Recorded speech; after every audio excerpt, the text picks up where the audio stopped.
Hello, YouTubers, friends, compatriots, bootlickers, shills, debt slaves, serfs, peasants, vassals, minions, meat sacks, censors, YouTubers. Oh, I said that.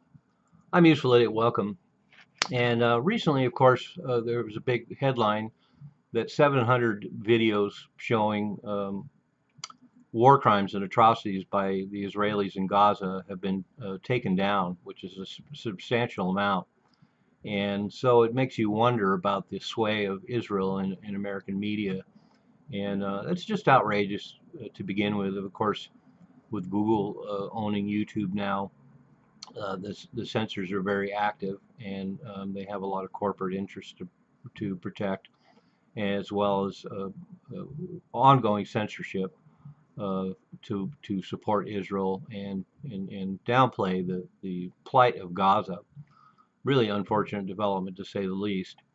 But I did a little research because I wanted to find out more about the control of media by Zionists in Israel. And I'll put a link below because there's a great piece, actually, I think in Wikipedia, that shows a long list of Israelis and Jews in the U.S. media. It's a very long list, and I don't want to go into too much time in the video here listing them all out because it's just too long. So I'll post the link below and you can check it out. But I did find another article that talked about between October 2023 and now 2025, a site called the Media Bias Meter did a survey and they looked at 55,000 articles and they focused on 8 different outlets: Der Spiegel, Globe and Mail, New York Times, BBC, La Libra, De Telegraph, and Le Monde. And those are some of the biggest media outlets in the world. And of course, they found extreme bias, particularly in the headlines. And a good example of that is in the New York Times, they mentioned Israel 1,868 times, but they only mentioned Palestine 10 times. The BBC talked about Israel 1,100 times, but only 91 times about Palestine. Der Spiegel mentioned Israel 1,505 times and Palestine only 82 times. And Le Monde talked about Israel 1,087 times and Palestine only 93 times.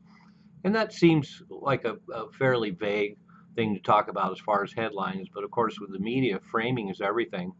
And the way you construct a headline has everything to do with the way people perceive media, particularly because we have a lot of people that don't get past the headlines. And so media is certainly well aware of this, and public relations people working for media are well aware of this. And so these are not accidents. They're all done on purpose. Another good example is talking about Israeli settlements. It's a very uh, big distinction between talking about Israeli settlements and illegal settlements, because all the settlements uh, of the Israelis in the West Bank, for example, are all illegal by international standards. And once again, you look at the New York Times and they mention Israeli settlements 98% of the time, illegal settlements only 2% of the time. BBC mentioned Israeli settlements 93% of the time, and illegal settlements 7% of the time. Der Spiegel mentioned Israeli settlements 94%, and illegal settlements 5%. And Le Monde talked about Israeli settlements at 95% and illegal settlements at 5%. And then, of course, the whole idea of the right to return for Palestinians was only mentioned 38 times. And let's remind you, this is out of 55,000 articles. So it's a very thorough survey. But I think if you put together the fact that the media in general, of course, is sides generally with Israel, and then we have YouTube censoring any videos about Israeli atrocities in Gaza, and then we have a mile-long list of Jews and pro-Israel people working in U.S. media. And as I remind, it paints a pretty big picture. And let me remind you as well that, of course, a lot of these people can get under the radar because they have dual Israeli American citizenship. And more importantly, of course, looking at the fact that only, what, 2% of the population of the United States is Jewish.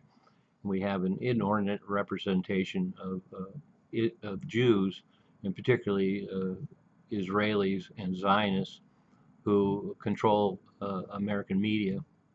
And of course, the Israeli Zionist government has a profound influence on the American government as well. So we have congressmen and constantly out in the public taking the same sides that the media presents. And oh, poor Israel, and the Palestinians just get what they deserve, generally being the narrative.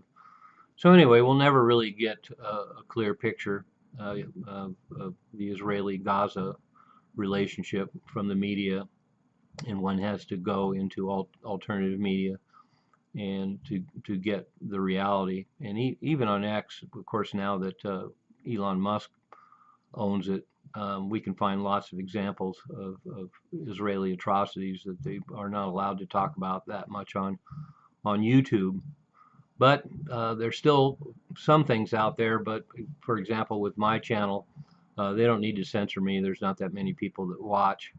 And so there's lots of smaller YouTubers like me that bring up these topics, and we're so far under the radar, we're not a threat. But I've also noticed that a lot of alternative media on YouTube kind of stays away from these kind of topics. And so there's self-censorship in a lot of the YouTube community, even addressing a lot of issues about Gaza and Israel. Jimmy Dore being a great example of somebody who does bring up these topics time and time again, and I'm surprised that he's still able to function on YouTube, but at some point maybe his days are numbered. So anyway, right here, the Useful Idiot is a Zionist free zone. I'm Useful Idiot, don't you be one too.